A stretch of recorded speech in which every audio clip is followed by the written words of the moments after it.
Hi hello ಸ್ನೇಹಿತರೆ, welcome to ನಮ್ಮ ಉದ್ಯೋಗ ಮಾಹಿತಿ. ಸ್ನೇಹಿತರೆ, ಕರ್ನಾಟಕ ಎಕ್ಸಾಮಿನೇಷನ್ ಅಥಾರಿಟಿ ನಡೆಸುವ ಗ್ರಾಮ ಆಡಳಿತ ಅಧಿಕಾರಿ ಹುದ್ದೆಗಳ ನೇಮಕಾತಿಗೆ ಸಂಬಂಧಪಟ್ಟಂತೆ ಅರ್ಜಿಯನ್ನು ಸಲ್ಲಿಸಿರ್ತಕ್ಕಂಥ ಅಭ್ಯರ್ಥಿಗಳಿಗೆ ಸ್ಟೇಟಸನ್ನು ಯಾವ ರೀತಿಯಾಗಿ ಚೆಕ್ ಮಾಡ್ಕೊಳ್ಬಹುದು ಎಂಬುದನ್ನು ಈಗಾಗಲೇ ಒಂದು ವಿಡಿಯೋ ಮೂಲಕ ತಿಳಿಸಲಾಗಿದ್ದು, ಕೆಲವೊಂದಿಷ್ಟು ಅಭ್ಯರ್ಥಿಗಳು ತಮ್ಮ ಒಂದು ಅಪ್ಲಿಕೇಶನ್ ಐಡಿ ಮರೆತು ಹೋಗಿರತಕ್ಕಂಥದ್ದು, ಇದನ್ನು ಯಾವ ರೀತಿಯಾಗಿ ಪಡಿಬೇಕು ಅಂತ ಕಮೆಂಟ್ ಮಾಡ್ತಾ ಇದ್ರು.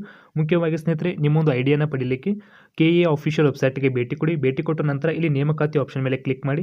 ಕ್ಲಿಕ್ ಮಾಡಿದ ನಂತರ ಇಲ್ಲಿ ಗ್ರಾಮ ಆಡಳಿತ ಅಧಿಕಾರಿ ಹುದ್ದೆಗಳ ನೇಮಕಾತಿಗೆ ಸಂಬಂಧಪಟ್ಟಂತೆ ಲಿಂಕ್ ಇರುತ್ತೆ, ಆ ಒಂದು ಲಿಂಕ್ನ ಮೇಲೆ ಕ್ಲಿಕ್ ಮಾಡಿ.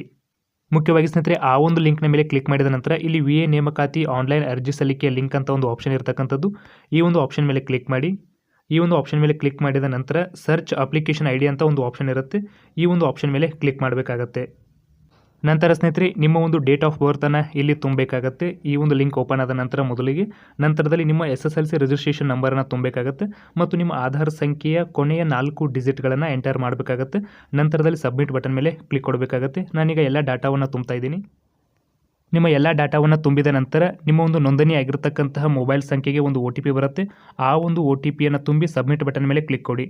OTPಯನ್ನು ತುಂಬಿ ಸಬ್ಮಿಟ್ ಬಟನ್ ಮೇಲೆ ಕ್ಲಿಕ್ ಕೊಟ್ಟ ನಂತರದಲ್ಲಿ ಸ್ನೇಹಿತರೆ, ಪ್ರಮುಖವಾಗಿ ನೋಡ್ಬೋದಾಗಿರ್ತಕ್ಕಂಥದ್ದು ನಿಮ್ಮ ಒಂದು ಅರ್ಜಿ ಸಂಖ್ಯೆಗೆ ಸಂಬಂಧಪಟ್ಟಂತೆ ಏನು ನಂಬರ್ ಇರತಕ್ಕಂಥದ್ದು, ಆ ಒಂದು ನಂಬರನ್ನು SMS ಮೂಲಕವಾಗಿ ನಿಮಗೆ ತೋರಿಸಲ್ಪಡುತ್ತೆ.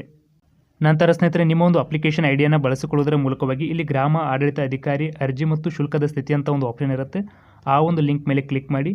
ಕ್ಲಿಕ್ ಮಾಡಿದ ನಂತರ ನಿಮ್ಮ ಒಂದು ಅಪ್ಲಿಕೇಶನ್ ಐಡಿಯನ್ನು ಎಂಟರ್ ಮಾಡಬೇಕಾಗತ್ತೆ.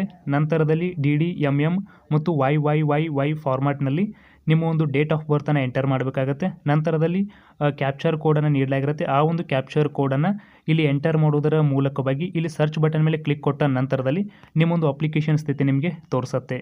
ಇನ್ನು ಕೆಲವೊಂದಿಷ್ಟು ಅಭ್ಯರ್ಥಿಗಳು ತಮ್ಮ ಒಂದು ಅಪ್ಲಿಕೇಶನ್ ಐಡಿಯನ್ನು ಹಾಕುವಾಗ ಪ್ರಮುಖವಾಗಿ ಅವರು ಕೇವಲ ನಂಬರನ್ನು ಮಾತ್ರ ಹಾಕ್ತಿದ್ದಾರೆ. ನಂಬರನ್ನು ಹಾಕಿದ್ರೆ ಅದು ಇನ್ವ್ಯಾಲಿಡ್ ಅಂತ ತೋರಿಸುತ್ತೆ. ಆದ್ದರಿಂದ VA ಅಂತ ಹಾಕಿ ನಂತರದಲ್ಲಿ ನಿಮ್ಮ ಒಂದು ಅಪ್ಲಿಕೇಶನ್ ನಂಬರನ್ನು ಹಾಕಿ, ಡೇಟ್ ಆಫ್ ಬರ್ತನ್ನು ಹಾಕಿ, ನಂತರದಲ್ಲಿ ಕ್ಯಾಪ್ಚರ್ ಕೋಡ್ ಎಂಟರ್ ಮಾಡಿ ಸರ್ಚ್ ಬಟನ್ ಮೇಲೆ ಕ್ಲಿಕ್ ಕೊಟ್ಟ ನಂತರದಲ್ಲಿ ನಿಮ್ಮ ಒಂದು ಅಪ್ಲಿಕೇಶನ್ ಸ್ಟೇಟಸ್ ಏನಾಗಿದೆ ಎಂಬುದನ್ನು ತೋರಿಸುತ್ತೆ. ಸ್ನೇಹಿತರೆ, ಮುಖ್ಯವಾಗಿ ಇಲ್ಲಿ ಗಮನಿಸಬಹುದು, ನಾ ಎಲ್ಲ ಡಾಟಾವನ್ನು ಎಂಟರ್ ಮಾಡಿದ ನಂತರದಲ್ಲಿ ಸರ್ಚ್ ಬಟನ್ ಮೇಲೆ ಕ್ಲಿಕ್ ಕೊಟ್ಟ ನಂತರದಲ್ಲಿ ಎಕ್ಸಾಮ್ ಡಿಸ್ಟ್ರಿಕ್ಟನ್ನು ತೋರಿಸಿರ್ತಕ್ಕಂಥದ್ದು ಮತ್ತು ಡೇಟ್ ಆಫ್ ಬರ್ತ್ ಆಗಿರ್ಬೋದು, ನಿಮ್ಮೊಂದು ಅಪ್ಲಿಕೇಶನ್ ಐಡಿ ಮತ್ತು ನಿಮ್ಮೊಂದು ಪೇಮೆಂಟ್ ಟ್ರಾನ್ಸಾಕ್ಷನ್ ಏನಾಗಿದೆ ಎಂಬುದನ್ನು ಕೂಡ ತೋರಿಸುತ್ತೆ. ಇಲ್ಲಿ ಟ್ರಾನ್ಸಾಕ್ಷನ್ ಸಕ್ಸಸ್ಫುಲ್ ಅಂತ ಬಂದಿದ್ದರೆ ನಿಮ್ಮ ಒಂದು ಅರ್ಜಿ ಸ್ವೀಕಾರಾರ್ಹ ಆಗಿರುತ್ತೆ.